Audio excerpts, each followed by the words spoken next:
what do you believe is the biggest misconception that people have regarding healing trauma? One of the biggest is most people don't think they have it, and they think it's like a car accident, a train wreck or something, and they don't recognize that trauma can be layered over a long period of time. Rupda, the renowned somatic expert with over 35 years of experience, has guided more than 30,000 people worldwide to heal trauma and reconnect with their aliveness. Through body-based work and nervous system awareness, she helps people release stored tension and rediscover their natural sense of safety, joy, and presence. By the way, we have the biggest nation of numbness ever, because to feel for some people is excruciating because they weren't taught how to be held in their feelings. So we hold the tension in the body. So the good news is that when we bring that conversation down into the body, we can release through the body. Because when you suppress and compress and suppress and compress all your feelings and hold and hold and hold and hold, eventually it turned into depression.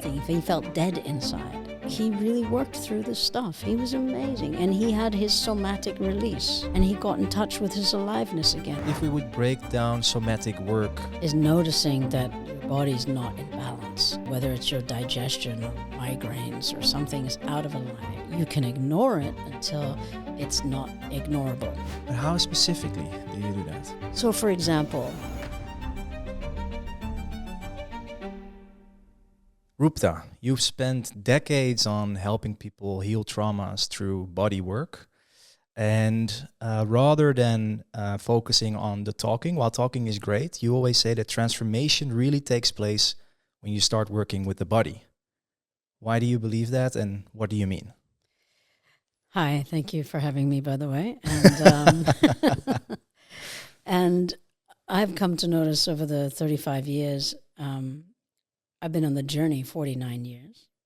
We can go into that maybe later, but in the 35 years of working directly with people and groups of people, the talk therapy I have come to really recognize is very powerful, especially for people who are introverts or struggling or new to any kind of therapeutic work. Mm-hmm. But when I can get them to go from the conversation and to drop it into the body, I can see it accelerates big time in the work that I'm doing. So as much as I really value and appreciate the one-on-one and the conversational and let's talk about, difficult things happening in your life or challenges that you're facing, I've really recognized that the moment we bring it into the body, this is where the work starts to take another level or a deeper level. And I'll give you one example. If a founder, an entrepreneur, because I work with a lot of them, come in with a burnout, exhaustion, which is very, and they want to talk to me about it. I mean, granted, I can keep them in sessions for years in conversations about what's working, what's not working, all very valuable. But then if I want to work somatically with them through the body and I ask them, where do you hold the tension? What happens to you when you're in the burnout? What's happening to you before you get to that burnout? Not just physiologically, but also mentally, your state of mental health and, well-being. Where are you? Are you in balance or out of balance? And how does that out of balance look? And if you start to track the body, it speaks to you. Yeah. I always say the body never lies. And this is a kind of wake-up call when we start to tune, just even for a moment, to tune into the body. So we hold the tension in the body. We hold a lot of contraction and anxiety and panic attacks and shortness of breaths and insomnia, all sorts of things, migraines in the body. So the good news is that when we bring that conversation down into the body, we can release through the body. And this is where it starts to really change. It's a game changer because, truth be told, I don't get regular clients. I don't get clients for years. I'm not in the business of holding a client for years. I'm in the business of supporting a client to have breakthroughs somatically, embodied breakthroughs, let's say it like that, because I also include the heart in everything I do. So I'm a feeling-based as well as somatic-based, Clear. And indeed, I want to dive deeper into that later, also into your personal story and who you are. But then on that specific topic, and also given your experience, what do you believe is the biggest misconception that people have regarding healing trauma? One of the biggest is most people don't think they have it, and they think it's like a car accident, a train wreck or something, that it's sort of an outer appearance of, falling off a ladder or something. That's one of the biggest, and they don't recognize that trauma can be layered over a long period of time, from early childhood when you're growing up in an environment where dad is busy or mom is overwhelmed, or, there's not a lot of presence, there's not a lot of affection, there's not a lot of contact. I love you, I see you, I appreciate you. The kind of confirmation a young little human being needs to know its place in the world when out there at school might be overwhelming for their nervous system. So these places that we call home might not be safe for some people because mom's fighting with dad, or there's uncertainty of when dad's coming home or mom's coming home. There's maybe abandonment, rejection, neglect, and I haven't even gone to any kind of psychological abuse, emotional abuse, or physical abuse, or sexual abuse. This is just the first layer, and you compound that day after day, year after year, and then that has a certain level of a trauma response. But the biggest thing that I'm working with because of this is the internal narrative that creates for the human being and their place in the world. And I'm happy to dive into that when you're ready, because that's the biggest thing. Sorry, could you repeat that? Yeah. What is the biggest thing? The biggest thing is when a little kid has that kind of upbringing, any one of those things I've just mentioned, it creates a certain internal narrative. I'm loved when I clean my room, when I'm a good boy, good girl, when I achieve high in school, when I compete good at sports, when I'm quiet, when I'm not too much, if I'm not too loud, if I cool down, slow down, if I make myself disappear, or I'm, set the table, I'm good. Then I'm either loved or appreciated or recognized or seen or heard. And for some people, not even that is enough with their upbringing, because I've heard horrible stories, as you can imagine. Yeah. But when you start doing the reward system with a little kid early on in age 2, 3, 4, 5, 6, these kinds of things, it sends a messaging as part of them is not okay. Yeah. I'm too much. I need to calm down. I need to hide my wildness, my playfulness, my aliveness, my too much energy. Yeah, boys climbing around everywhere, and being scolded or screamed at or whatever. And the nervous system contracts. Whether you see it in the kid as registering that scream in shock or not, it's happening. I know, because I work with thousands of people around this. And then they start to compartmentalize their aliveness, their full energy. They start to withdraw their feelings. Don't cry. Especially guys get a little bit more of that, right? They start to hold back parts of who they are, and they start to polish parts of who they are that get love and approval. But then they split off with parts of who they are in order to get love and approval. And then they go in that direction of this image is approved. And if I'm an achiever and I go for this image, then I'm going to be the best and the greatest, and dad will love me and mom will think I'm amazing, whatever it might be. Granted, it's not bad to want to be an achiever, but when it's compensated based on getting love and approval, that's when, doesn't matter how high up the top you are, because I work with the CEOs, that's when that loneliness and emptiness and isolation and depression comes in, because that was never going to fill dad and mom's recognition of true love, which is, am I enough as I am? But that's really interesting, because what is then the right way of rearing? It's a challenging one, because we want to send the message to the kid that whether or not they did great in art school, in their little drawings they come home with, or whether or not they won at the sport activity, whether or not they got the A every day, you want to tell them that they are good enough. You want to tell them that they are lovable, worthy of love, whether or not they are the best at anything, that you are worthy of love, even if you're different, even if you daydream. You know, these little pieces of messaging to get to them so that it builds as a secure individual. And that starts, of course, with the first environment they're in. The first role of the masculine and the feminine is what's being modeled to them, and even how these two people love each other, for how they recognize love to be. And if there's not a lot of love and affection between mom and dad, they're going to have an interesting take on what love is. Yeah. But then I'm still trying to go, like, in terms of the solution, I also believe everything has two sides. So even if you would let a child, let's say, be, then I guess that also still has a negative effect. So everything brings some kind of trauma exactly. There's no way to protect your child from having challenging life experience. No way. You can give it the messaging of, here you are safe. When you come home, we will hold you, we will respect you, we will show you love and appreciation. We will give recognition to you. Whatever that looks like, it can be, when you come home and you hug your kid and say, I love you, how was your day at school?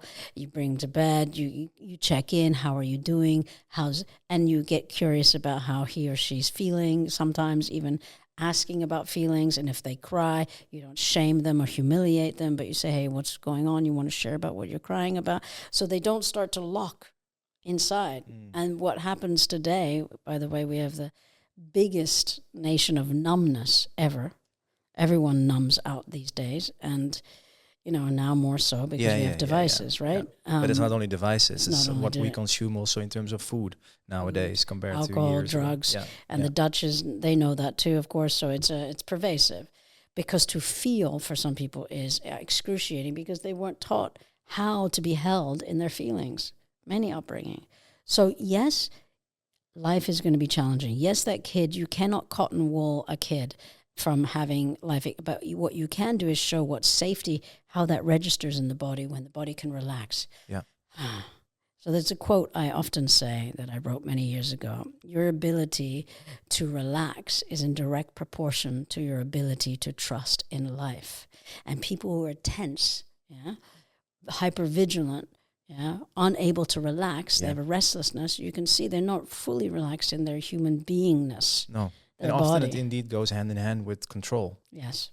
So when you teach this kid the foundational kind of safe registration, you've got this self-confidence building, but we're not talking about narcissism here, like inner self-confidence that you're worthy of love. And this kind of messaging, even if, life's pressures are out there, then that kid is going to discover challenges in life. But he or she is going to have a certain resiliency. It's going to have a certain messaging, inner core of how to handle this, how to be equipped with this. So the more the parents educate themselves on how to have a healthy relationship with themselves, the more likely they're going to be able to help that child to do the same. Yeah. So yes, they're going to meet, but they might not fall in anxiety or panic attacks or have OCDs, all sorts of mental health disorders, which is, by the way, a lot of now leaders are bringing their teenagers to me because they're already having all sorts of disorders, from self-harm and, they can't leave the house without washing their hands, 10 times. And they're teenagers, but they're completely hooked on this thing. And you know what I mean? Yeah. Later, I want to dive deeper into somatics, different types of potential traumas that you encounter with that people that you help with. But also self-worthiness, which we also were touching upon right now. But before we do that, and also touch upon other topics, what is the work that you do and why is it important? The work that I do in the last 35 years has really been on personal development and a lot around self-worth and building that internal landscape with a feeling of I am enough, or what I have to offer matters. So has a lot to do with supporting the individual to feel connected, in connection. And when an individual feels in connection, then they are more likely to feel socially connected. Where do I belong? Which is one of the biggest woundings we have on the planet today, one of them, And to then have that connection to where I socially belong, family, friends, and so on, community. Then the next, of course, is that the connection to life. When people feel really connected, that their place on planet Earth, that they belong, and who they are matters. So that was really my biggest kind of work that I do, as I mentioned to you before, the deep dive retreat. And now I've been in the last 10, 15 years with leadership, because a lot of the people who were coming into my retreats were saying, wow, can you bring in this to corporate spaces? And a lot of big companies here in Netherlands I've worked with. So that's been wonderful, because for me to see leaders take this deeper step is very, very much does something in my heart, because I feel like they have so much in their hands that they can make a difference with. Yeah. Some of these people are managing 5,000-6,000 people. If they have such a direct experience, embodied experience, It's a ripple effect. It's a ripple effect. Yeah, yeah. Conceptual, those two things. So the deep dive and this working with leaders, like what do they conceptually entail? So with the deep dive retreat, it's a 4-day submersion into a full-on, it's quite strong. It's from day to night. We are going through a journey, and it in plain view, what you're seeing is kind of obviously things around sharing what's going on a deeper level, as well as a lot of movement, a lot of meditation. It's active, it's alive.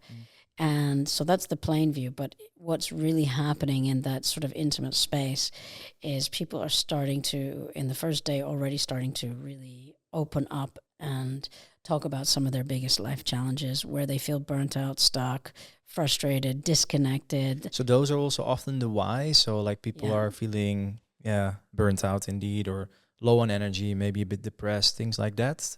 What is the main why to go to a deep dive?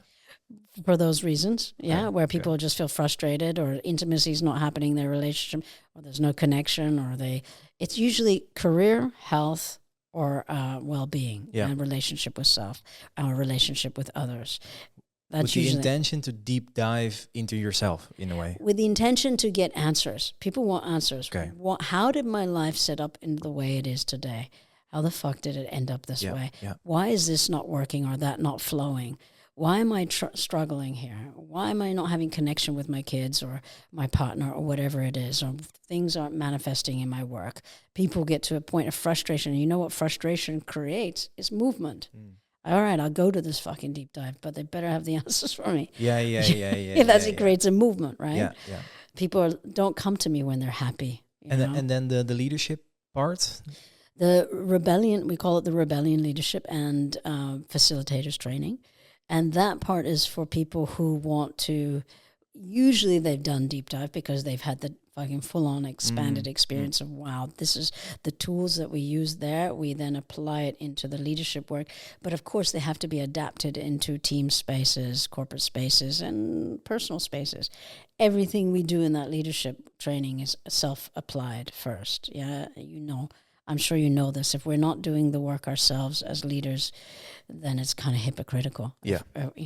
So we're teaching in a way those people who want to take that deeper step. They don't have to have done deep dive, but people who want to, work differently, communicate differently, lead differently, have a kind of conscious way of how they hold and support a team. And this really shifted something for me when venture capitalists started coming to me.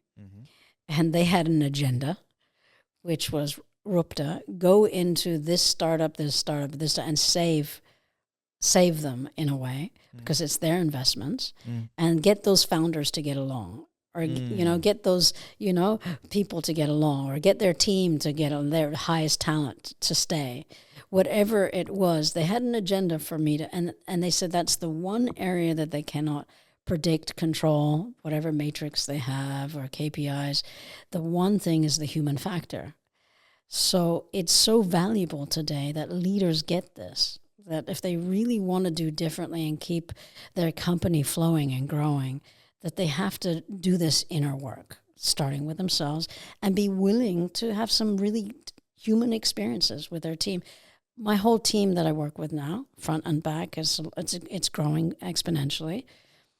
If I am not in my humanness with them, I don't think they would really get excited to come to work. And I have a team that gets excited to come to work. Yeah. That's amazing. On your website, you the first thing I read was, let me just check. Transformation doesn't happen unless we are willing to radically rethink the way we lead our lives. What do you mean? Yeah. That quote came from when I was talking to a CEO in a company that you probably know, and he was trying to tell me that his depression was, he was trying to defend his depression, let's say it like that.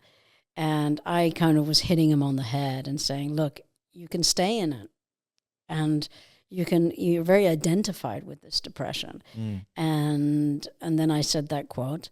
And what I meant to him, and when I said transformation doesn't happen unless you're willing to radically rethink the way that you're leading your life.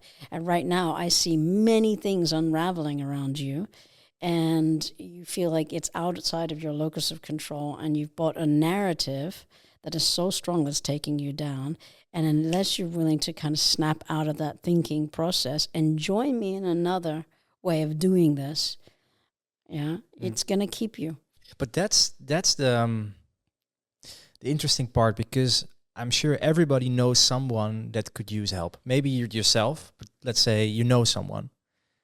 And you can have the best conversations and share the best insights. But if that person isn't ready, nothing is gonna change. So here's something I want to let you know. If he's coming to me and paying, I charge 500 euros an hour for baseline for a one-on-one. That's why I tell people, come to the retreat. If he's willing to pay me hourly for that, half the work is already done, because there's already a voice in saying, I need help. Yeah. That's already, and when I get you at the doorstep of deep dive, I know half the work is already done, because there's a willingness inside of you. And that's got to be really owned and really recognized for the individual. Wow, something wants to change. That's why the impetus of frustration is so good. Depression's hard, by the way, because remember, depression, there's a scale. There's clinically depressed, and then there's these momentary life challenges where we fall into a sinkhole, And that's what I was working with him, because he's had his really stabilized life before. So I knew I was working with a framework that was not on the kind of scale of, outside of what I would generally work with, because I also really want to respect the clinical mental health support system that's out there. Yeah. When people have been suffering it for years and they're on heavy medication for 15, 20 years, So he was really in a place where he could see that, and you know what I said to him, because remember I said to you, frustration is what helps get people to move. I said to him, depression is just anger without enthusiasm. And he laughed, He laughed, and he had a sense of humor, thankfully. And I got him eventually into deep dive, and I got him to somatically release what he was sitting on. Because when you suppress and compress and suppress and compress all your feelings with all the stuff that was going on in his life, and he's a very top dog, and he wasn't sharing it, men don't share like women do, and hold and hold and hold and hold, and eventually it turned into depression.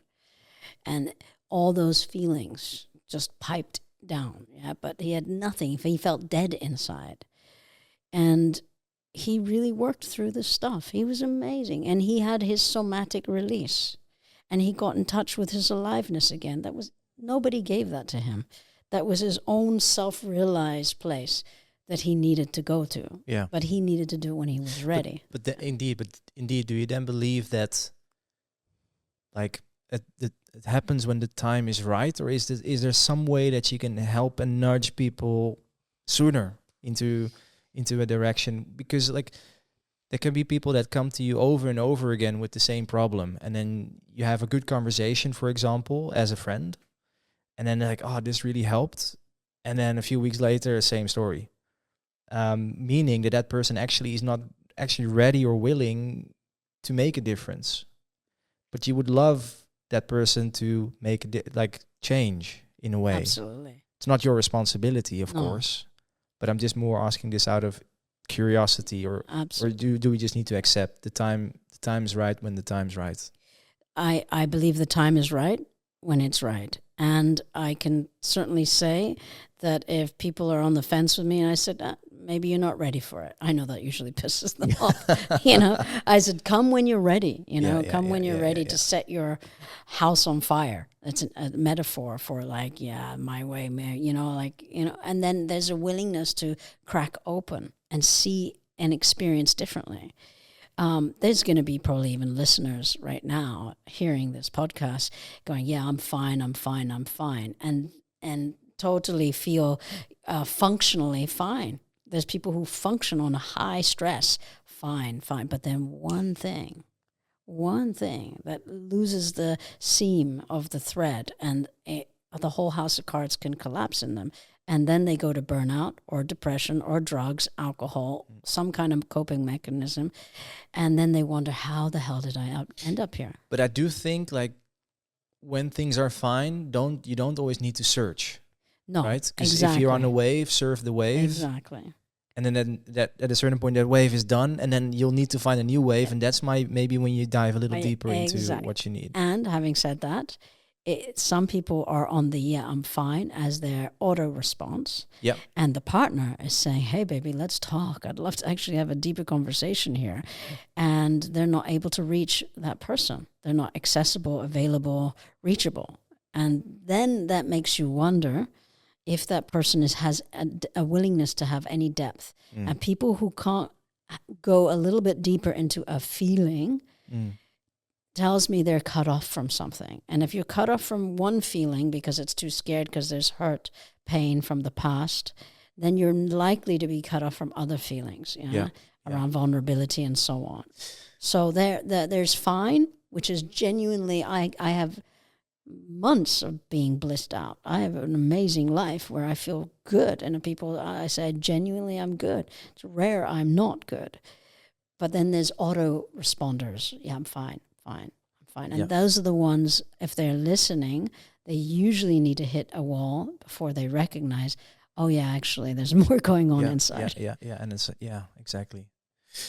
Talking about I'm fine and traumas and things like that, acknowledging that, I would like to get to know you a little better. And based on what I know and what I've read on internet or videos, other podcasts, is that, I don't know if I can say it started, but at a young age you went through a trauma yourself at 5 years. Could you take me to that moment and tell me a little bit more about that? Yeah. I'll go short here just to give you some context before, so you understand. Yeah, of course, go, yeah. When my mom was 14, she became homeless on the streets. And for 4 years, she was living on the streets and just completely, dumpster diving and, all sorts of stories there, where she slept and everything. And then as a teenage mom, she got pregnant. And there's a whole story there that I won't unpack right now, but the shock of that as a teenager, and then what happened when she gave birth to me is she decided she didn't want to have the baby. And when a mom rejects the baby, and it was for 9 months, but that was a poignant 9 months, then the baby usually is taken and put on the mother's chest, so it regulates to the mother's nervous system. That didn't happen because in those days they turned the baby upside down by its feet and they slapped and so on. And a total shock and trauma for that, little human being, and is not breastfed. So all the nutrients that it gets from its mom in the first 9 months is not given. So this is kind of prenatal trauma because the mother's nervous system was in fear when she realized she's pregnant and she's eating from, all sorts of places. So you're looking at this nervous system. And this is why I look at moms who are pregnant today, and from how that point starts, By the way, if you ever are going in that direction, singing to the mother's belly is very beautiful. Even if I cannot sing? Yeah, I think it might be giggling inside, but it will be happy. It will be happy.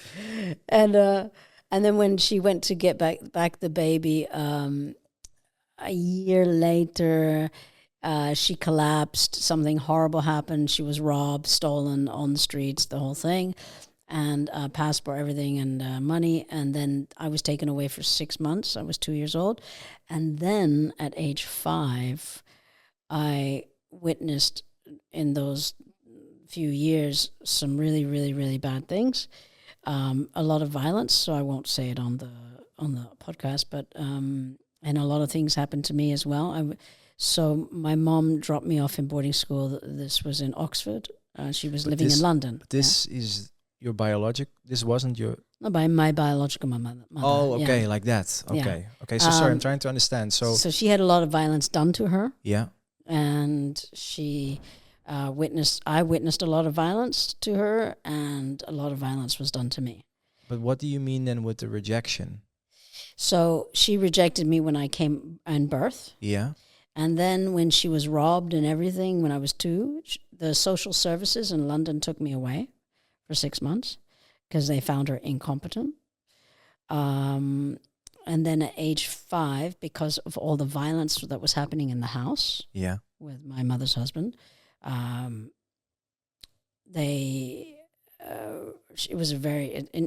reported this house because she was living in a flat, a very, very expensive, rich neighborhood. So the people in the flat saw that there was a 5-year-old child going through things, and they called the authorities. And because it's a very rich neighborhood, it was very building was also very high class building. And anyway, they came. They told her what would happen. They would take the child away again, or she has to go to extreme care, which she put me to a private boarding school in Oxford. And that's my memory, my strongest memory. I remember some of the stuff I saw earlier on, but that's when I remember when I saw her driving away, and that was my biggest wounding, the rejection. Yeah. And she didn't know this, but I was put in a boarding school with everyone who was age 10 and up, and I was 5. So a lot of violence happened to me again in those 2 years that I was in boarding school. I was sent to the hospital multiple times, and she had no idea because she was living in London.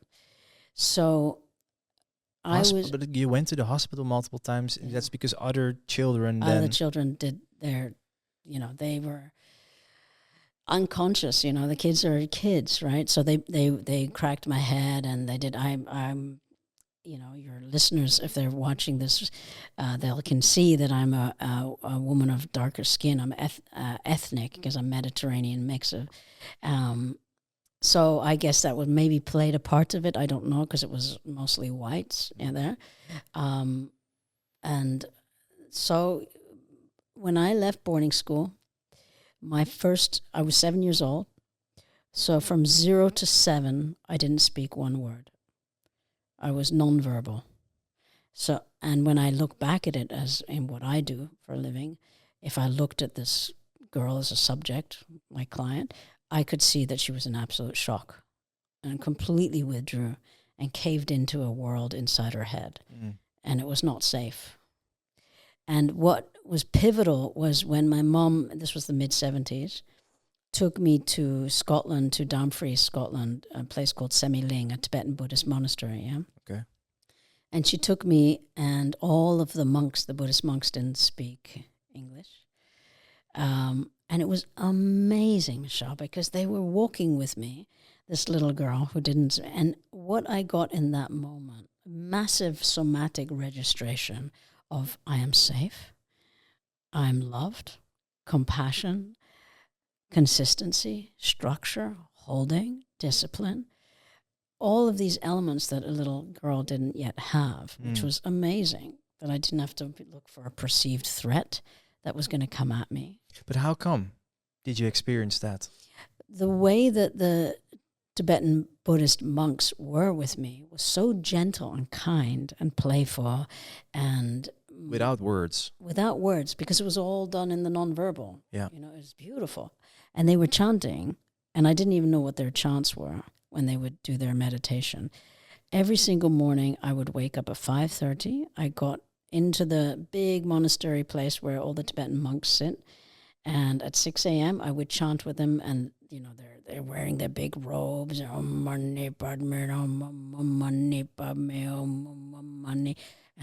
I'm a kid in wonderment, but chanting became my first kind of verbal way of expressing.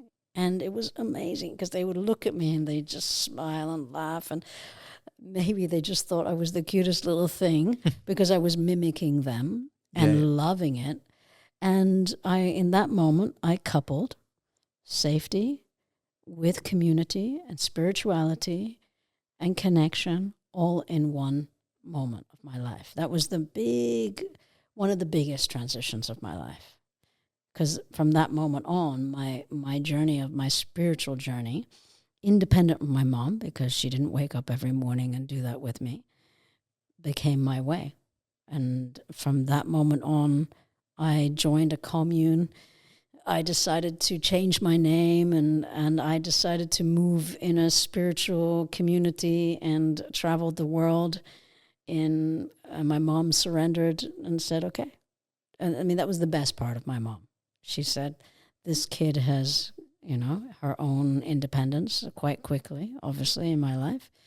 And she said yes to all my, Wishes? self-growth and personal growth directions. But from which age?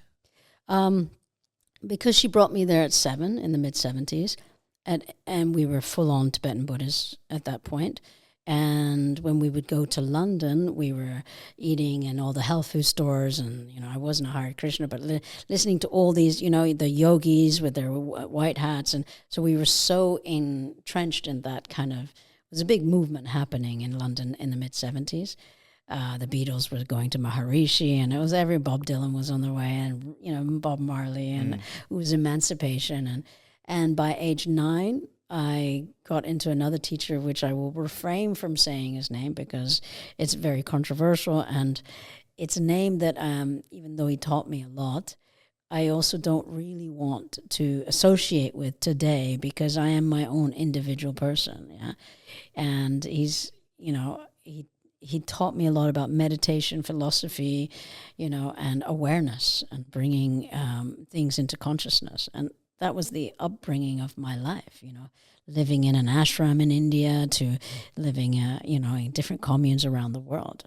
It was just transformative until my 20s. That's a lot to experience, even like before you turn 20, or like when you turn 20, or like somewhere in your 20s. That's crazy. You mentioned that person, we will refrain from his name whatsoever. How do you get in contact with a spiritual teacher like that? I was living in a place called Pimlico in London when we came back to London after Scotland. And there was a place, Camden Town, I think many people who know London know it, and there's a place just off from Camden Town called Chalk Farm, and there's a big roundhouse, which is where all the spiritual teachers would go, Byron Katie and Deepak Chopra and all these people. But back then, it was a different kind of group of people. And my mom was a regular at meditations and all sorts of, kundalinis and, things that would, she was really interested in that. The yoga was the place for the roundhouse place. And that's where we just started going. And she would sit and listen to different teachers talk about consciousness and awareness. And remember, this was the musicians around the world who were on the radios were talking about far out, man. This is the way with their different, gurus, and so it was a thing to have a teacher. What is your view? What's your view on gurus and teachers? Because sometimes the reason why I ask that is sometimes I get the feeling that people that are seen as teachers are seen as higher or better or whatever. But in the end, we're all humans, right? So I'm just curious because you have had those experiences. I've never met a spiritual teacher myself in a way that I felt it in that way. Just trying to understand and to get your perspective. I'm probably for the spiritual community going to say something radical, but this is my 49 years journey of experience. Yeah, what I share. Yeah, of course it's mine, which is I think they were wonderful in the 70s when people wanted to break out of a mold that was happening before that predates that. Even the Beatles growing 2 inches longer hair was like, wow, or Elvis shaking his legs and they cut his camera view, I think those people who were gurus, let's call it, I think they were great for kind of knocking the conventional mind and getting people to look at different kinds of wisdoms and perceptions and open-mindedness. It's great. And probably drugs and music played a part of that as well in different ways. But I'm a big believer that you are the one to be really tuning into and listening into and aligning to more than anyone else, because we point our light onto someone that we think has it, or maybe they have something beautiful, but by pointing your light onto someone else, you are not giving recognition to what you have, which is recognizing beauty. And to recognize it means to actually have something in there, you know? So I'm a big believer of that we all are our own teachers. Ultimately, when we tune in to our own kind of radio station, what brings us into alignment. It's, you know, maybe not what the spiritual community would agree with me today, but I've had my fair share of teachers, and they've definitely guided me, Michel. I respect a lot of teachers. I'm a teacher myself, but I'm not interested in playing the guru. The moment people start to put you up is where I feel they miss the kind of journey of meeting themselves in a deeper way. Yeah. And I know there are some people who love to play that role. I often talk about the misuse of power and the shadow side of leading when I do my rebellion leadership training, so that people really understand what that shadow can do and how unconscious it is. I'm also a big believer that the world is in a messed up, fucked up place today because of that unconscious part of leading, you know, and that's an ownership that is, you know, that I feel needs to happen if we want to do the real conscious way of leading. And do you believe that unconscious part of leading is linked to unhealed and unaware trauma? Definitely. Yeah. Definitely. I mean, forgive me if your listeners and yourself are big fans of Trump, but when I look at Trump and his upbringing and the rejection of mother and the rejection of father, or the heavy-handed of father and the scrutinized, and the way that his father would scream at him when he's 2-3 years old crying and shaming him for those tears, and the way that he made him toughen up, of course, big time. I mean, can you imagine if that same little boy was put in another environment where there was a lot of love and care and affection, and, you know, he would be a different human being, of course, you know. So the wounding is strong. And by the way, I'm working with a lot of people who are high achievers. And a big part of that is to prove to their dad, even though their dad has been long gone for years, that mechanism is still inside of them. Yeah. Yeah, of course. That's a trauma response. Yeah. I will show them. See me, Dad. And they may never really admit that deeper, because once we go to that, in when we talk about it in deep dive, once we go to that place, it releases something. It releases a hold inside of us. It relaxes our nervous system. Something gets met in a deeper way. Yeah. That's why I can't follow a person. I can receive the guidance, but I'm not interested in following a teacher, and I'm not interested in being one of those teachers. That's why, actually, to answer your previous question, I don't really have people coming back to me again and again, which I take as a really good sign. Yeah. You know, exactly.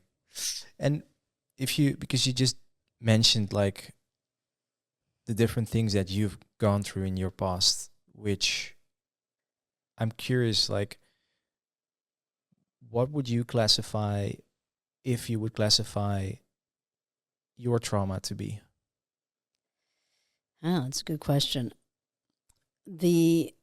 About 10 years ago, I went back to that boarding school with one of my best friends, and they were having an open day, and the teacher was there. It was his last term. And he said, "Oh my God, you're here. I knew you when you were 5 years old and brought you." And he goes, "It's my last term here. Amazing." And we had this moment, and it was just such a beautiful moment.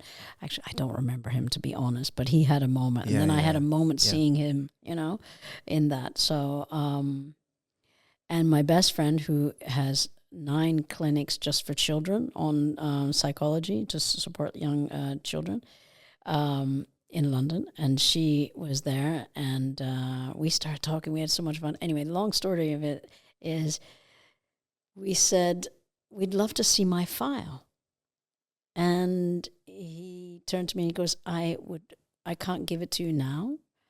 I would like that you come in and we sit down, and that you bring a therapist with you, and you prepare your nervous system for what you're about to read. Oh, wow. I know. And my friend, who's a therapist with children, was crying, bawling her eyes out.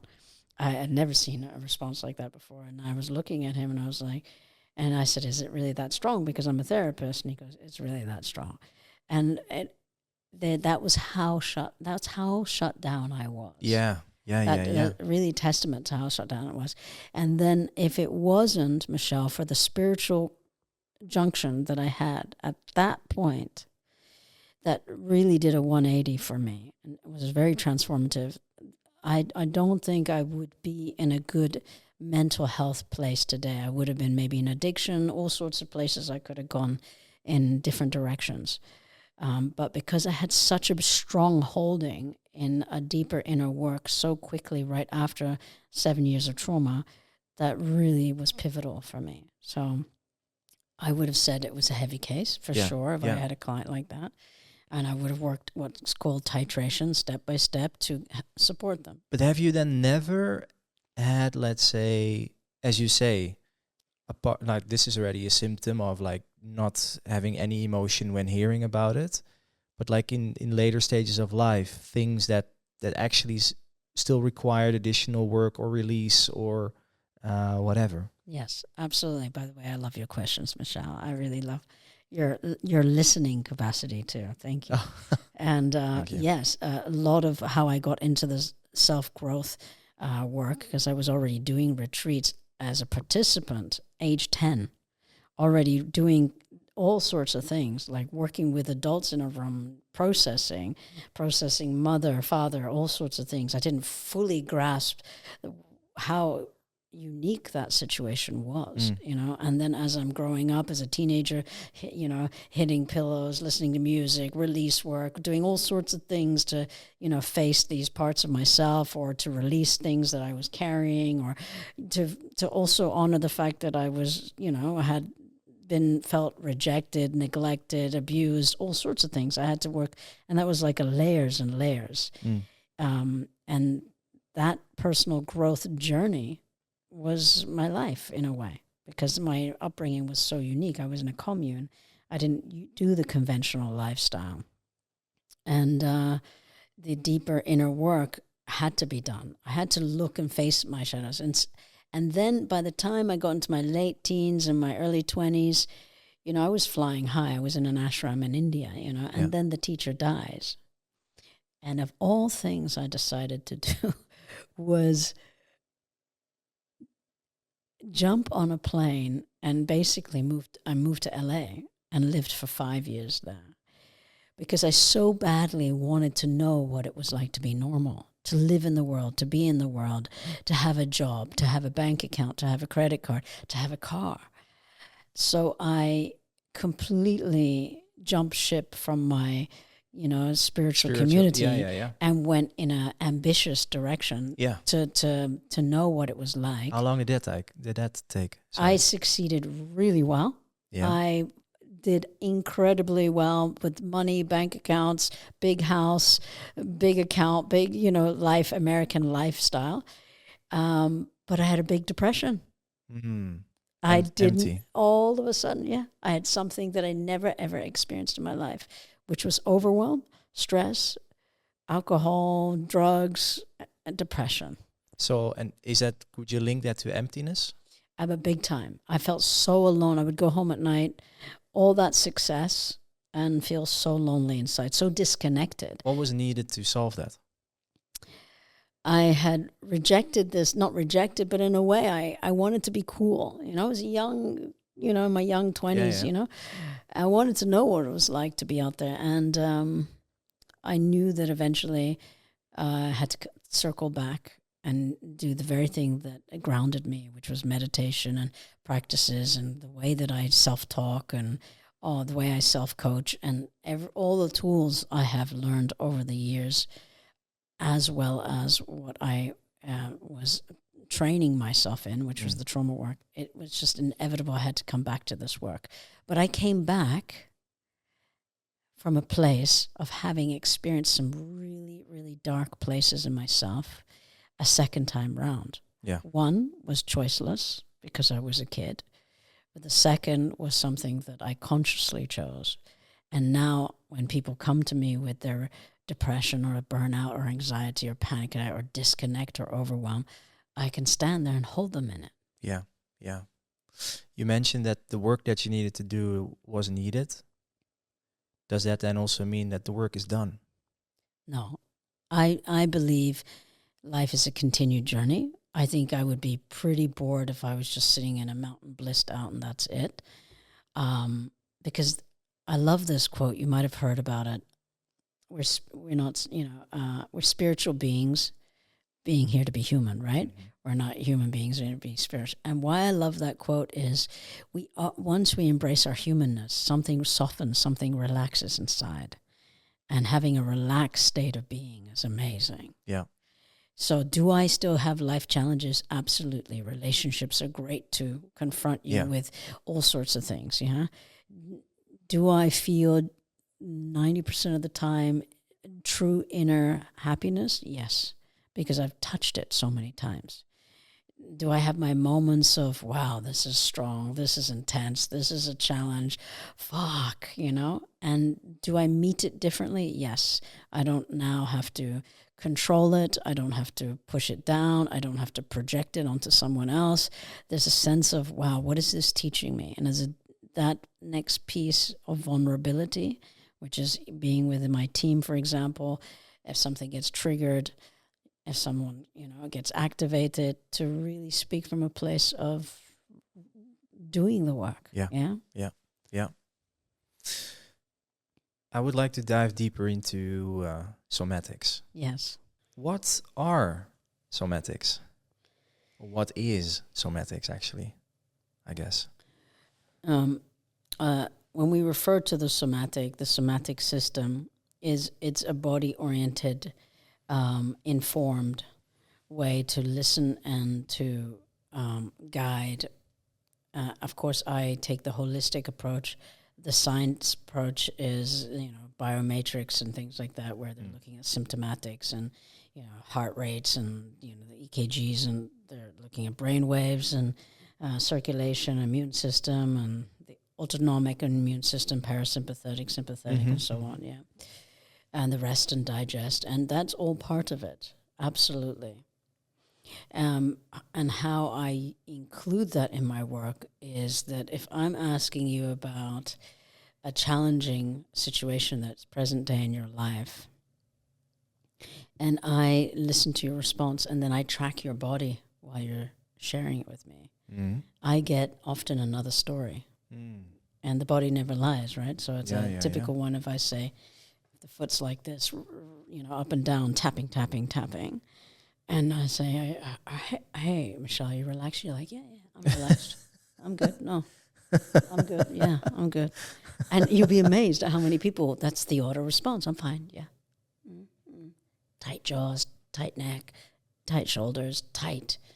Everything's tight. And I rarely have tension in my body because I'm working with the somatics. I can see when my body's in tension, and what creates regulation creates relaxation. Yeah, so I'm working somatically because the body's constantly informing, and it's the place when we start to rest in our body. When you lay down on a grass and you look up at the sky when you're a little kid, and you take that big breath, you feel in oneness. You feel held by the earth beneath you, because the earth has its own regulatory system that we're regulating. We call it earthing. And you feel connected to all and everything, not separate. So when we're in that relaxed state, we perform better, we focus better, we get clarity, we make decisions better. Our quality of life is better. Our relationship and our thoughts towards ourselves is better. We're in a higher state of being, which creates higher performance and, higher quality of life. When we're disconnected from that image that I just mentioned, there starts to be this feeling of, who am I? What am I meant to be doing? Self-doubt, questioning ourselves, and then all sorts of internal pressures we create that have a somatic response in the nervous system. shortness of breath, a tightness or tension or contraction, hard to sleep, men not being able to perform in intimacy, women not being able to relax in intimacy, all sorts of things start to happen in the body. And we wonder why it starts to feel like it's not functioning well. And then we get diabetes or heart attack or colon cancers or all sorts of symptoms come from that disconnect. And this is just one kind of way of looking at the somatic when I look at it from the wholeness, which is, can you slow down and feel? Can you slow down and connect to your body? Are you breathing? I love the fact, by the way, that breath work is so big today. But when you think about it, isn't it bizarre that we need a breath coach to learn how to breathe? Yeah, but we are so far away, or in other words, disconnected. Yes. And that we have to kind of get that coach, that teacher to help us come back into realignment, into balance again with our natural state of being. And that's what I focus on, both in the deep dive and the rebellion leadership work, is to help people to come to that natural state again. And from there, begin. From there, make a decision. Because if we would break down somatic work into different phases, like phase 1 is recognizing the signals, or like... Yes. Yeah? Is noticing that your body's not in balance. That something, whether it's your digestion or migraines or something is out of alignment. You know it because the body will never lie. You can ignore it until it's not ignorable. Is it possible to draw some connections? Like, are there some common signals that you see with all the different people that you have helped throughout time? Yeah, I'm hesitant to say because it's generalized, but I give you an example. We had a priest from the Vatican. He's a priest for 12 years in the Vatican, and he came to the deep dive. And he came with a heavy load of eczema all over his skin and face, arms, everywhere. And I addressed particular topics with him and around his upbringing. And most importantly, what I asked him to do somatically was to have a release, meaning to use his voice, to use physical. We did a particular practice, and it was really powerful for him to kind of step into that, just because of what he was compartmentalizing inside was a storm, which then inverts into a depression. Yeah. His willingness to take that step, of course, we went step by step, because I work with trauma, you don't want to overload a nervous system. But he did it, and we did it very consciously, step by step. And then 3 weeks later, he sent me photos of his hands, and he sent me photos of his hands before, and it was shocking. So his whole eczema had reduced by, I'd say, 60, 70%. And that's a testament to when people are willing to get back into balance in their body. And how we do that is through our mental health and our emotional health and our physical health. Absolutely. But how do you specifically release? You're going to come to deep dive? Yeah, but I want to have like a... So here's something I can already tell your listeners. And it's a tool that is not manufactured. It's something that is innate. It's wired in us, yeah? And it's something that many teachers have observed through watching animals, how they do repair in the nervous system and how they quickly regulate. I give you an example that I talk about in the Rebellion Facilitators Training Leadership work, yeah? Which is that when the lion is chasing an impala and, it's going for its lunch, and it in that scenario where it doesn't catch the impala, it runs out of breath and exhausted. It can't catch it. When that impala is running for its life, it maybe was eating lunch, and then moments later it's about to be lunch. It's in the fight-flight response, obviously, right? Vroom, get the fuck out of here now, run for your life. It's going crazy, right? Yeah. You can imagine its heart rate, you can imagine the whole reptilian brain's on high. All of the symptoms are on. It's like a panic attack in a way, yeah, which is what people get even sitting in a car now, yeah. So let's say when these different teachers who have observed this, they recognize that when it doesn't get eaten by the lion, the impala, when it's meters away and realizing it's safe and it's outrun this thing, shakes from head all the way to its rear. And that is a reset, like a repair in the nervous system, because the vagus nerve runs from the brain all the way down the spine, yeah? Ooh, you see dogs shake when they're taking off water, but you also see them shake when they feel a bit nervous or excited. They're shaking, right?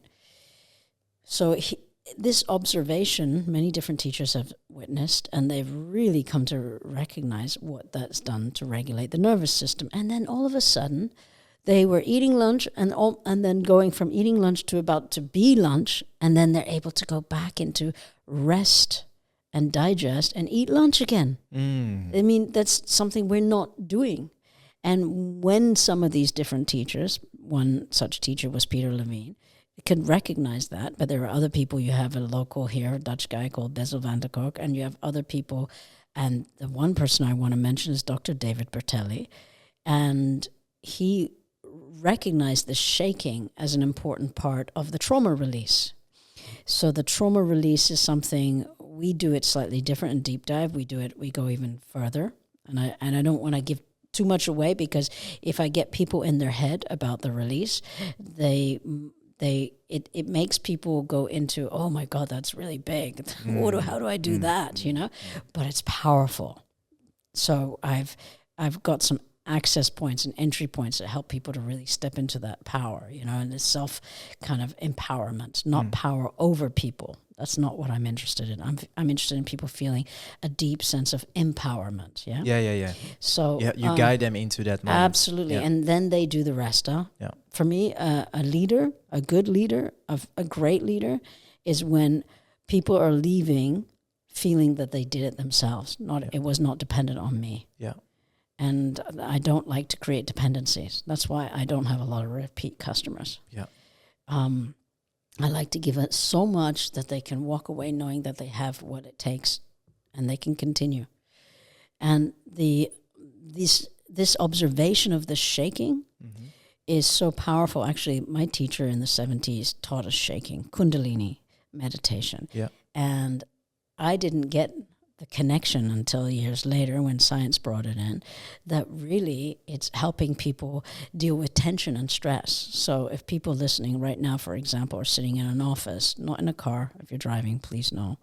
But if you're having a stressful life situation, right as that is happening, right as you're like, you want to scream, or you're having confrontation with your partner, or the kids driving you crazy, whatever's driving you to this edge, yeah, instead of putting it on somebody, take a step back, go into a room if you can, and shake for 5 minutes, fully just shake. It's not a dance move, it's not controlled moves, it's like letting every muscle completely loosen up.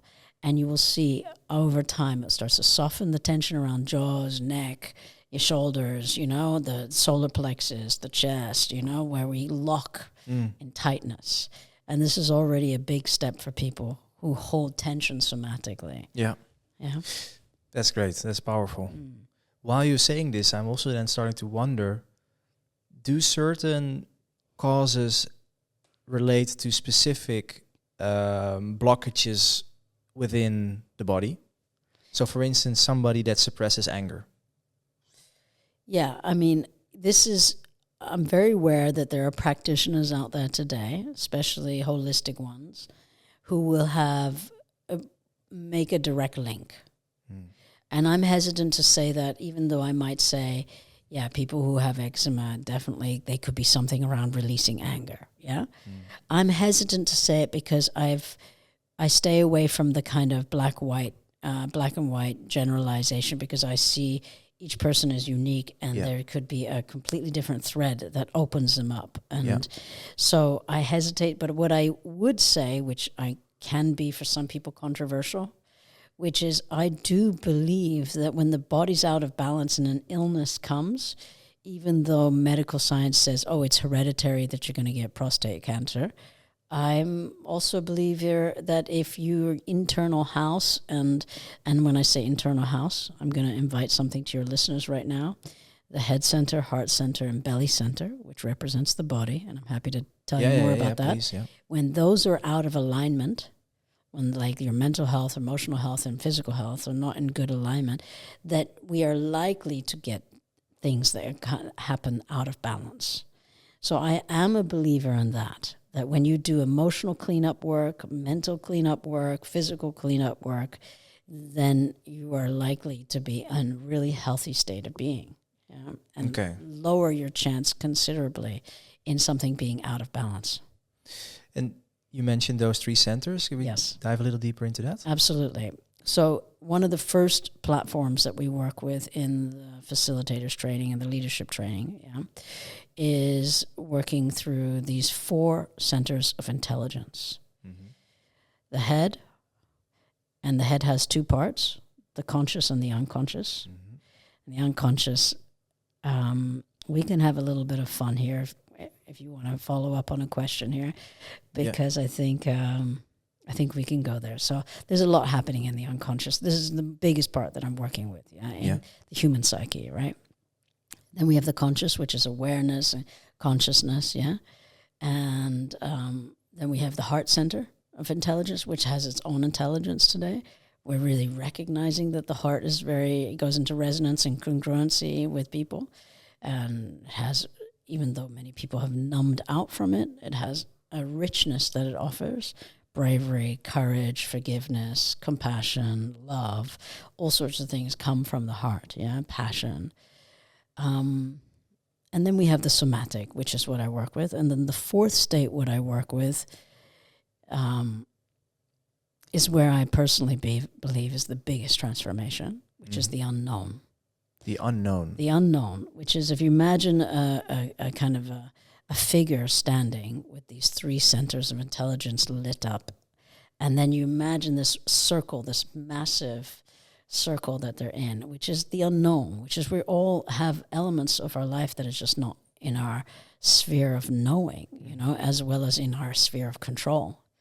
And this scares people the most, especially around relationships or survival and work and ambition and all sorts of things, with family, everything, health. And it is also the place when we dare to step into it and give some trust towards the unknown, that we are supported, that so much from this place of fear of the unknown starts to transform.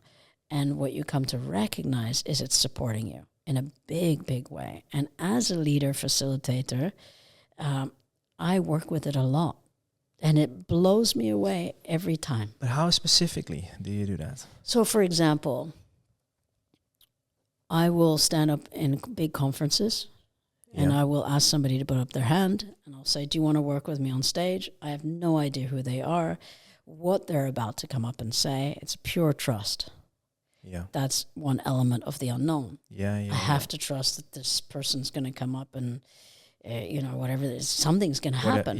And it's not even, and when I lean more into the trust of the unknown, I feel that is the biggest guide, that I am facilitating a space at that point. I lead my company, I lead my team, but when I'm facilitating people in leadership growth or personal growth, then that's a facilitating role that I take. So when they come up on the stage, and I'm standing now in front of a live audience, and they're standing there and they're telling me sometimes their biggest thing that they've been dealing with for 20, 30 years. Mm-hmm. I'm working in an unknown sphere. I don't know who this, but I have to ask their name. And I've got maybe 10, 15 minutes to make a movement. And I go into a place of asking for support. We talk about something deeper that we're held by. Mm-hmm. I believe we're all held by something much bigger. I'm very aware there's 1,000 names for it, and I respect everyone's name towards it, even if you're an atheist, or someone who just doesn't believe. There's energy. We can at least agree on energy, right? Yeah. So the unknown is powerful, because even though I have all my tools in my back pocket, and I've got 35 years of experience more, if you include my own personal work in this, then for me to step in that and see what emerges in this moment, and I'm working with what's alive in the individual, and following a particular unknown thread that I don't always know that shows itself, and then I'm just trusting in that moment when I'm working with them. And I tell you, Michel, every single time I'm blown away. Do you believe unknown is linked to unconscious? So, or subconscious? It could be. I would link it to something more conscious. Okay. More intelligent. That's why I call it the fourth center of intelligence. Yeah. Because it's informing on a bit way bigger. Because the idea that I can stand here as a leader and say, I know it all, first of all, it limits my growth. And personally, I feel like it sounds like a narcissist, if I'm quite honest. Yeah. I would much rather have an open mind and say, wow, maybe I don't know it all. Yeah? I mean, how boring would that be anyway? Yeah. So I do believe that the unknown has its own intelligence. When I talk about the unconscious, however, and this is an area where I play with a lot, which is the mofo in your head. That voice in your head, I refer to it, not the subconscious, the unconscious, where it's kind of coming in, and it's a subconscious, like we're not even conscious of who's driving, and we're on this, and we're doing so much autopilot. I'm talking about that part, which is the conditioned mind, the ego, where it comes in, and it's like a voice in your head that judges you, or is like criticizing you, or sabotages you. See, I knew you weren't going to get that job. See, I knew that girl wasn't going to talk to you. I knew that this wasn't going to... That voice. That voice, I'm working with thousands and thousands and thousands of people around the globe, many, many, many countries, and it's always the same. It's always painful. Always makes you feel like crap, and somatically makes you contract. I gave that voice a name in my head, and I gave it a name so I can talk about it to people. They always laugh, because the voice, the name I gave it is Bruno. And they made a movie of it, by the way. Yeah. And I know someone in Pixar so I know the connection to that name, and I'm really glad, don't get me wrong, because it went out. And I started this Bruno name 20-something years ago, I don't even remember, and the name was for me to bring awareness to the mofo in my head. So that voice would say, oh, Rupda, who do you think you are to get on that big stage and talk in front of all those people? Who do you think you are? You have nothing to say. You're not this, you're not that, and whatever. Sabotaging. And the moment I brought awareness to it, it made me realize it's not the full truth of who I am. That was important. So who am I? And that discovery, of course, is really developed in my meditation, slowing down, going from doing mode to listening mode, and starting to get a sense of how I feel, how I feel, sense, and notice. My conscious notice, my sensations in my body, and my feelings, my state of being, the wholeness of who I am. And when I started to have that connection, another voice came. Call it inner guidance, call it something bigger. I don't know. We can call it many things, Michel, but it always had my best back. It always had my best interest. It always made me feel good and a great state of being, relaxed and positive. Different charge, yeah? So now, the moment I gave Bruno, the mofo, a name, I brought awareness to him. And the moment I made a connection to myself, I made awareness to that. And what does awareness create? Choice. So every time, if there's turbulence in a plane and it's going crazy and everyone starts to freak out, in that moment I have choice. Do I panic in fear and anxiety? Or do I go to this other place where it supports me, regulates me, calms me, grounds me? If that's going to be my last breath, I'd rather be that. I'd rather be that. Yeah. So that choice is powerful. Now, pivot this scenario of holding these two parts inside of us to a relationship. And how do I speak towards? What words do I speak towards? This out of fear or out of this other place? We can call it love if you want, right? So it's a known consciousness that we all know about. Speak in the direction you want to move towards, and yet we do it unconsciously. Bruno is so strong, it will come again and it come again. And if you ask me, Rupda, is your Bruno gone? No. But Bruno doesn't run my life from the front of my face anymore, tormenting me, terrifying me, controlling me. It's a completely different relationship now. I'm able to hold it and recognize it. But only acknowledging and giving a name to that side, to Bruno, is not enough, right? You also need to be able to feel and give a name, but more importantly, experience what that other name is or the other side is. Yes. How did you do that? Well, the big one is meditation. That was a big one. Of course, I had to also do what I refer to as inner homework, which is getting to know this big house inside of me and all of the different rooms inside. And if vulnerability was a room, I wouldn't maybe want to go there.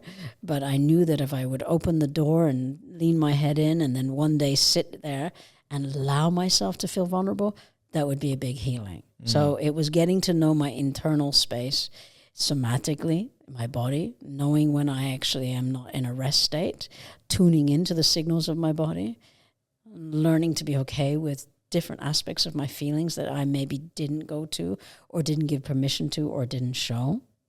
And then, of course, the way that I consciously spoke about myself or consciously, thought about things, what I gave airtime to. Because for me, this also really comes across as the battle that a lot of people face around self-worth, self-love, being the positive voice, and the self-critic and a lack of self-love being the Bruno voice. Yeah, absolutely. And that's actually one of my retreats that I do is called Self-Worthy. It's funny you talk about this because it's something that I bring now into deep dive, but it's really powerful because if you look at the biggest people holding some of the biggest companies, if narcissism is not in the full submerged place where they're fully narcissist, if you really go deeper, they're going to recognize there's a wounding of I'm not enough. That's the biggest number one thing I see in everywhere I travel and everybody else. If we go a little bit deeper, that wounding message, I'm not enough. Of course, can that be healed? Yes, but it's not outwardly healed. It's inwardly healed. And that whole fixation on what I do for a living or how much I have for a living is never going to satiate the deeper part of that, am I enough? Because if I need the outer validation, I'm in the turmoil and the cycle of wanting my partner to tell me this or my colleagues to tell me that. But I'm just also curious because a lot of successful entrepreneurs, what they indeed, or at least what people say they have in common is indeed the lack of self-love compared with a lot of confidence in in their ability and perseverance, and imposter syndrome to a certain extent. But the lack of self-love of I'm not enough is often a big driver for them to get where they are. If you heal that, would they still be in those positions, or wouldn't they? I'm just curious what you're... I would like to think that they would be from a different place, and that's purpose. And that's because they see one of our biggest needs. One is to belong, one is for connection, and another is to give, of course, to contribute. Man's need to contribute is big. So I would like to think that then coming from the wholeness of who they are when they're connected, fully connected, and they're not coming from a compensated place of proving or needing to get validation, but from the heart-centered place where it's like, yeah, it's for the good of people and they want to do good, then their intentions are different. And the lack of self-love is when we look at the imposter syndrome, which is, by the way, I think one of the biggest lies that we tell ourselves is I'm not enough. And the imposter syndrome, to me, is only an indicator of how disconnected we are from ourselves, because we're getting caught up in comparing ourselves to what other people are doing in the industry that we're in and saying, oh, they're amazing, but I'm not. We're pointing our light again to somebody else. But the moment you come to recognize that that light is within you, that you are enough, or that you have something to offer, that what you have to say matters, and that you make the self-recognition, yes, I can see that, Rupda. You have something to offer. Absolutely. When you come from that realization, it's no longer an imposter. Because you're recognizing yourself. You're coming at peace with yourself. You're coming home to yourself. You're not trying to be somebody else. And there's only one you. So the whole notion of an imposter is outer fixated. Yeah, strong. The challenge that many people face is overthinking and going into loops, which they somehow, and I'm also not they somehow, myself as well. Sometimes I can be stuck in loops if it's something that comes that's very important to me, let's say. We discussed like shaking from a somatic point of view. Are there other things that you help or that you share with people to self-regulate or get out of that loop of overthinking? Actually, the somatic work is probably one of the best things to get people from that overanalyzing, overthinking, a high-speed train. Because what I say to people is the mind is like a Ferrari. It's going and the body's like a fucking donkey cart. It slows down, and it's boring in a high stimulated, especially in high kind of functioning jobs. It's fucking boring to go at that speed. In fact, it's not even conducive. We're not set it up that way, to slow down. So it's really hard now, because now you've got a mind on overdrive. And when you come home and you're meant to rest, it doesn't go back down into, it's still charged nervous system. And a charged nervous system needs to do something active, but not active like extreme sports or running extremely where you're pushing yourself, because you'll notice those people don't actually really rest afterwards. The shaking is a big one, because what you're doing is you're literally moving your spine left and right in your hips, and you're moving around just like those animals do when they're resetting and re-regulating. And the vagus nerve is getting full activation, because that's going all the way up your spine and to your brain, and it's sending a message of relaxation. Well, regulation that leads to relaxation, yeah? And jumping up and down is another one. The combination of both, even more amazing. Breathing, I have what's called rebellion meditation, yeah? Maybe I can give it to you afterwards, and you just give it to your listeners. It's like 10, 15 minutes, very short, because everybody's busy. And essentially it invites that. And then after, to lay down or sit down and just breathe. And you just start to connect to your body. And you're like, oh, wow, that's my life force moving through me. Wow, the blood and the adrenaline. But then you're doing it consciously coming in. So your head center, heart center, belly center, grounding. Here I am. Yes, I'm here. I'm alive. I'm breathing. Wow. This is my body regulating. Awesome. And you're sending that signal back. So your other part of your mind, the conscious part, is giving the reinforced statements to really bring, wow, I'm feeling more alive, or I'm allowing myself to feel whatever was there that I had pressured or put aside to be there. You're widening your capacity to hold yourself in life challenges. Ultimately, resiliency. So yeah, shaking is powerful with the overthinking mind, and it's probably in the top 5 things that I'm dealing with today. Overthinking.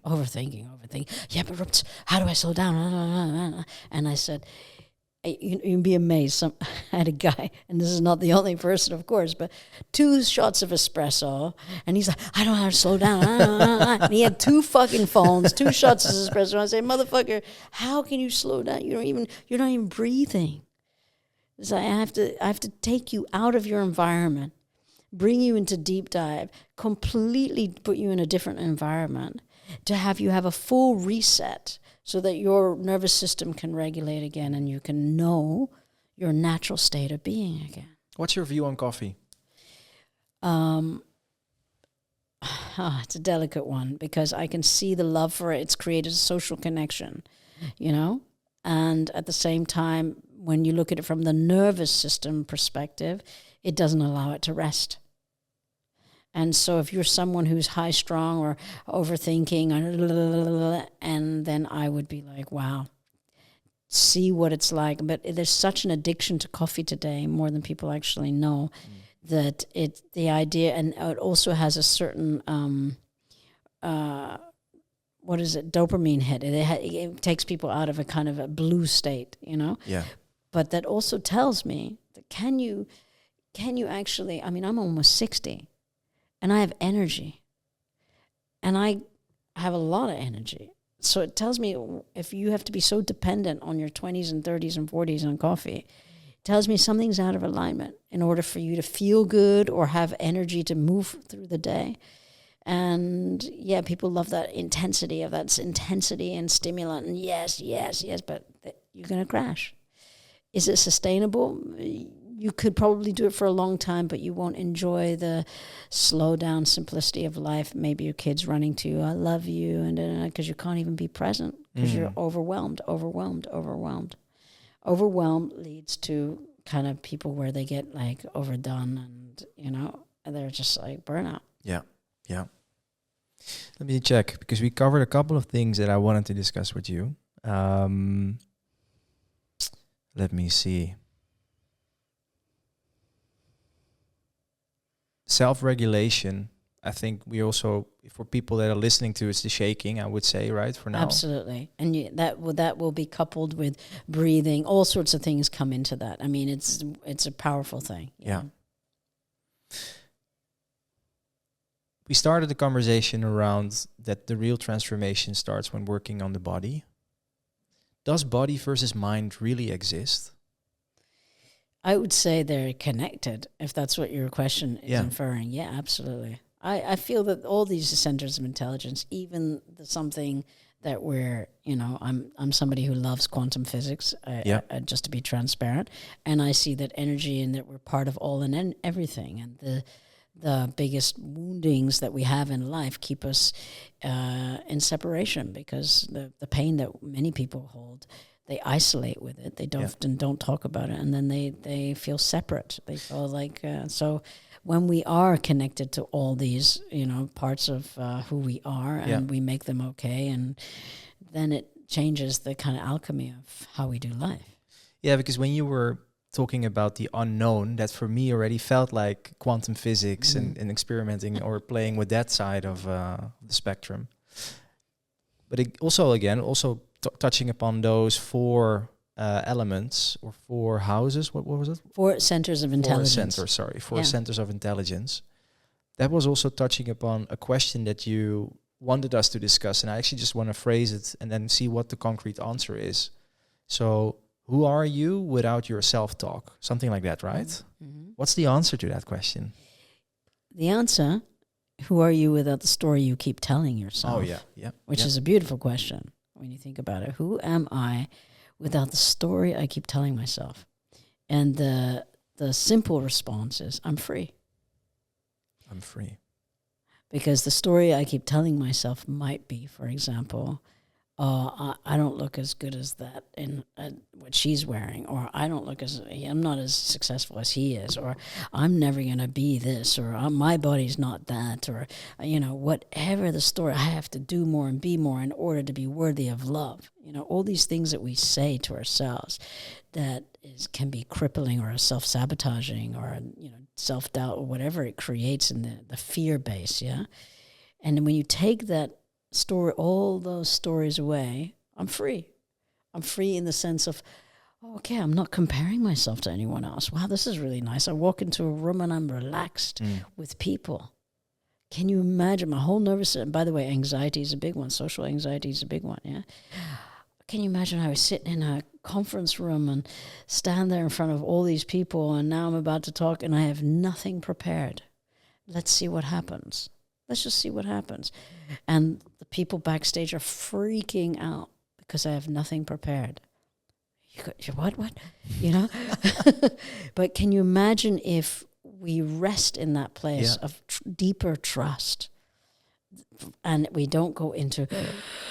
yes, I can go and do something prepared. Don't get me wrong. It's beautiful to have, if you want to hit points and do things great. But the thing that the Bruno does in sabotaging and making us wrong or making us not feel good enough is a storytelling.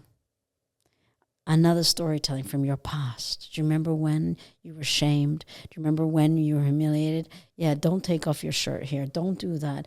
Don't go in a bathing suit there. Don't do that. It will tell you, remind you. It keeps reminding you in the storytelling. Do you remember that last heartbreak? Remember that breakup? Remember this? It will keep reminding you, and it will create even a contraction inside of you. That also sparks another question, because trauma is triggering limiting beliefs, aka Bruno. Somatic release is releasing, but how do you then deal with the limiting belief? So when Bruno comes in and says, Rupda, you're not good enough, yeah? When I do the inner work and I recognize I have a Bruno, not to go too off track on this question, when we're working with narcissism, they don't recognize that there's an issue. Yeah. They're just right. Yeah. Yeah. They're the best, the greatest. They will conquer the world. There's just a certain inflation that I won't work with narcissists, for example. I'll leave that to other people who have time and energy for that, because that can be a lifetime of work. Because that's a package, it's a protection that's so strong that to penetrate it is like they have to be ready to completely break down into vulnerability and recognize they're human. But that is too excruciating. Yeah. So we're talking with the average person when the Bruno comes in and says, Rupda, you're not good enough, yeah? And if I've done the inner homework, because I recognize I need to do inner homework, unlike let's say a big narcissist who would never do this kind of work, by the way. And many of your listeners are already in tune to this, and they can sense, okay, yeah, there is something out of balance. I do need to start looking at how I set my life up here. What's not functioning well? Why do I feel this? And why do I, incapable of holding a life challenge with going into anxiety all the time, yeah? For example. So then if you're recognizing you have this self-talk, self-sabotaging talk of Bruno, then what you need to do is counter it. You need to have a counter to Bruno. You can't just be floating, okay, I see you, Bruno. Poof, I see you, yeah, douche, and it will keep knocking. It will keep doing its thing. You can call it the superego, the ego. Freud talks about it, yeah? And for any time that you want to counter it, it doesn't like it. Meaning, if you go to meditation, for example, which has been around for thousands of years. Thank you, India, for that, yeah, and Tibet. Bruno hates it. It will sit there. You'll sit in meditation, especially if you're in the Western culture, and the first 21 days is really hard for the Western mind because they're so speedy. Please don't do espresso before a meditation. And it will try to say, what are we doing now? Why are we sitting here? And what is for lunch? And when are we going to go to the gym? And when are we going to pick up the kids? And it will try to distract you. And eventually, when you start to really give yourself space and time to slow down and sit, you'll start to see the alpha state change in your brain. And slowly, slowly, things start to settle. Now, I said to you, this is where you start to go from doing mode to listening mode. You can listen to your body. You can start to have conversations with your body from the conscious place, the head center. Hey, how you doing, Rups? What's your inner climate like? Is there a storm? Is it rainy? Or is it sunshine? How you feeling, man? And I start to self-coach. Oh, yeah, there you are. And this other voice emerges. We had it as kids. It was really beautiful as kids. We had strong intuition. We were very perceptive. We used to talk to little teddy bears and animals and whatever the sky. Kids were very open-minded, you know? And that you're really developing this inner guidance. You're really developing whatever you want to call it.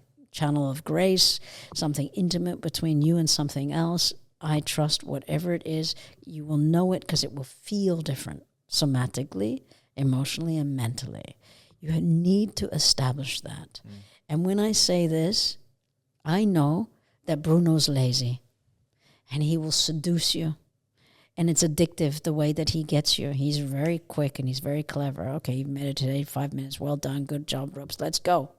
Let's get that espresso with our friend. Boom, boom, boom. And he's good. He's really clever. And he's also the part of that voice that might even kick you into gear. You know, you suck at this. You got to get better. Go out and do more, you know. So people get really friendly with this part. But then there's this other part that also needs to be established, which is intimate and slows down. And it's meditation. It's self-talk. It's calming. It's connected to your body. It's connected to your heart. It's connected to your mental health. At that part, you can give it a name. You can call it Bruna if you want. Yeah. But the point being is you establish this other counter. And the more essentially what we're talking about, Michel, is stabilization, grounding, balance, alignment, you know, things that feel congruency. There I am. Oh, yeah. Presence. Yeah. I can feel myself. I can sense myself, and I'm aware of myself. Okay.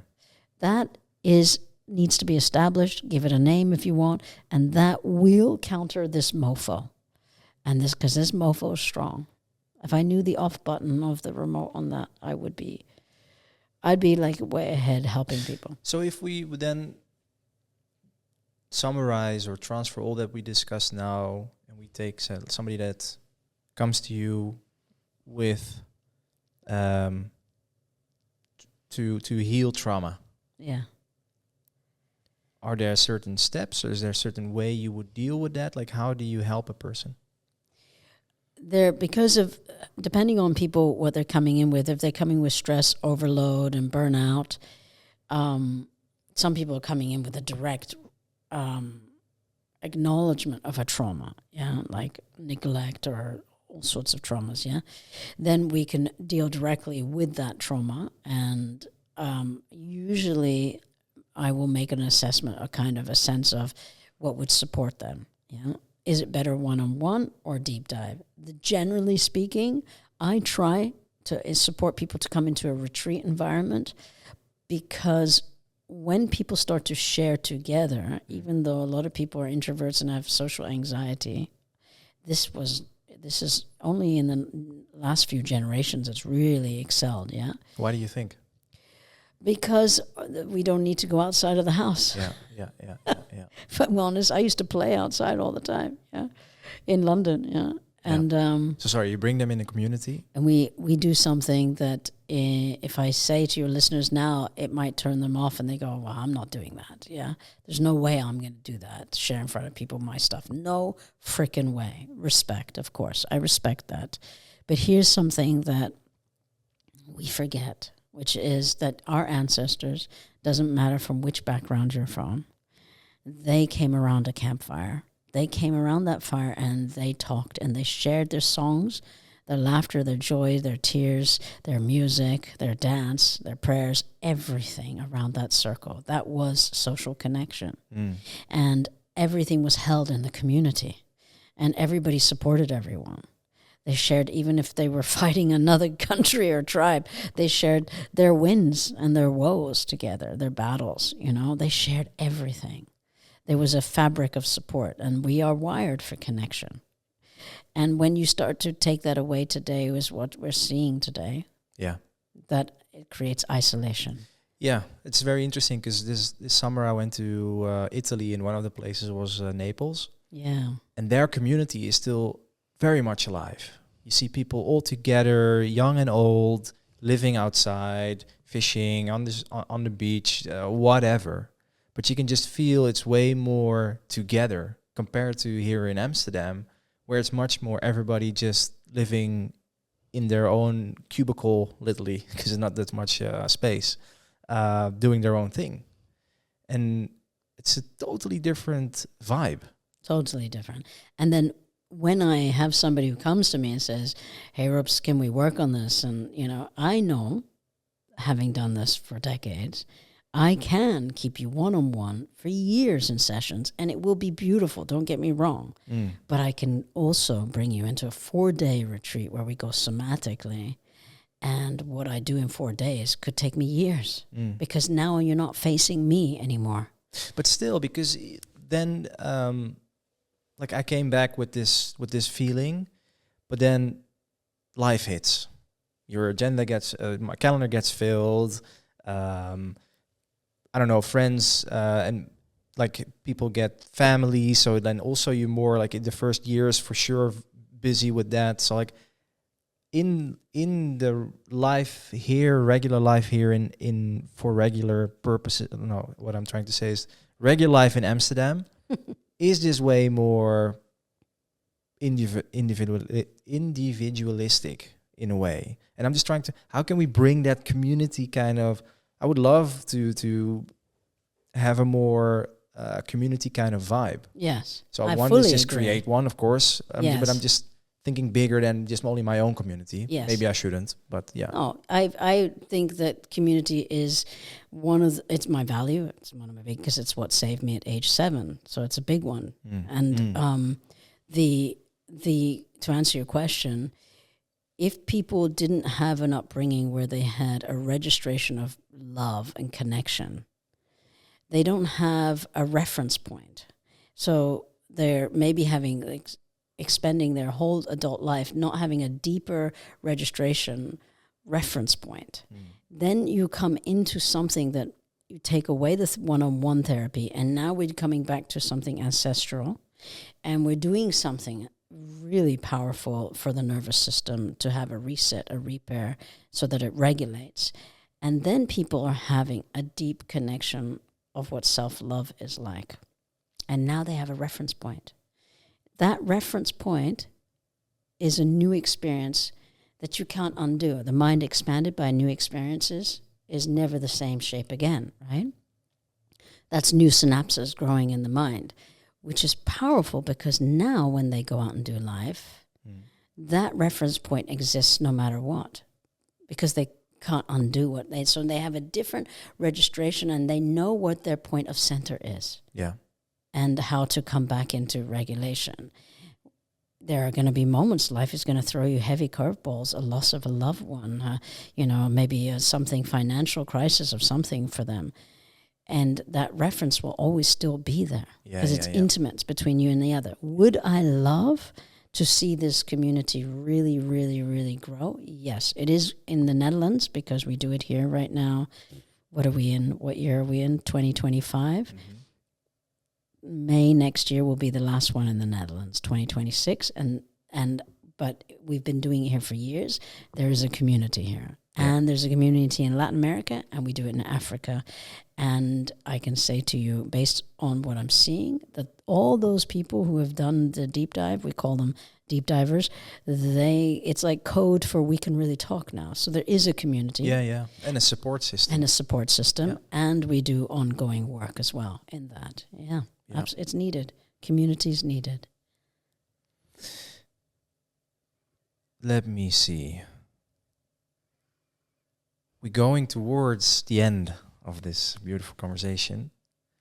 I still want to touch upon fulfillment. Do Do you feel fulfilled? I'm 56 now. 56. 56, moving towards, in 3.5 years, I will be 60. And I've really recognized that I'm living my dreams in such a big way. I had to go through a horror, and I had to go through many life challenges, and I really feel that these experiences have deepened my awareness, my connection, my appreciation and gratitude for life. And I don't take a day for granted at this age. I feel so blessed and grateful. And what's the reason that you do feel fulfilled now? I have a very, very big community worldwide that I grew up with. And that has been really recognized scientifically too. Like if you look at the blue zones and why all those people live to centennials, because it's community is one of the biggest pieces right there. There's social connection. So I really can see that I have a support system that when I have my vulnerability or I need support, that there's a holding there that I can really relax in. And that gives me a kind of relaxation also from the perspective in myself that I can reach out and ask for help without it sending a message that I'm not good enough because I didn't, get, my shit together or something. Yeah. And that's such important to have that a healthier relationship with yourself so that you do allow yourself to be vulnerable and say, hey, I need support. I need help. Yeah. If you would be radically honest with yourself, what is your why? Why do you do what you do? Because I believe in the human potential of transformation. I see it in real time. But again and again. Why is that important to you? Because my own suffering as a kid was so excruciating, the shutdown, and the places I went to mentally. And then I see glimpses of that in people's eyes. And I of course, everything in me wants to help that person and give support in some way. And that's probably the biggest why. Yeah, it's interesting because there was a moment in what you were saying there were emotions. Yeah, I can feel it. Yeah, I can still feel her, and I don't ever forget her. And in fact, I consciously have her with me before she went to boarding school. Yeah, on my phone. Maybe you can show it as a way to connect. Now. It's is it okay? But it's as a way to kind of bring into connection. When I'm having my moments of disconnection and I hold her energetically, that little one inside that we all still have, that nervous system I'm often working with individuals is very young in people. What if they don't like me? What if I'm not good enough? Yeah. And so that screen, sometimes I put that screen just to say, I got you. Everything's going to be okay. Yeah. You're safe. Yeah. So, the why is really important to get that. People's deepest needs is to connect, to belong, to feel safe, to contribute. Yeah. These are fundamental needs. Yeah. 100%. What would you like listeners to take away from our conversation? Yeah, I mean, I really want them to come in somatically. I really want people to tune in somatically and not from a sports, kind of doing something for an outcome to get big muscles or, but from the place of a release. Shaking is an important one and breathing is an important one. Absolutely. And to watch the mofo in your head, Bruno. Because Bruno creates self-doubt and worry and fear. And you know what I always say in Deep Dive? Worrying is praying for more of what you don't want. It's wasted time. It's wasted time. Yeah, beautiful. I always prepare a final reflective question, tailored to my guest, of course. So for you, if your body could speak right now, what truth would it tell you that your mind keeps ignoring?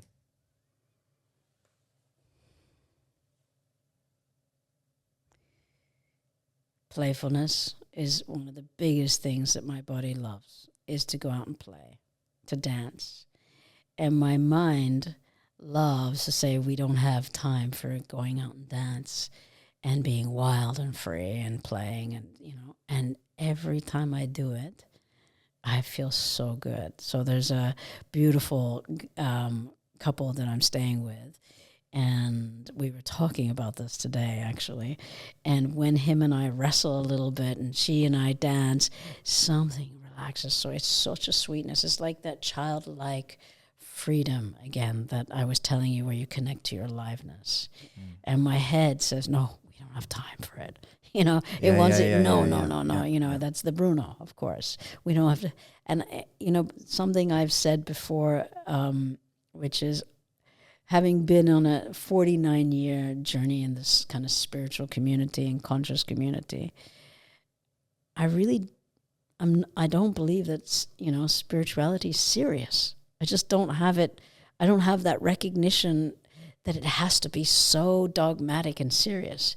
I'm a believer that it can be also playful and joyful, and my body loves that.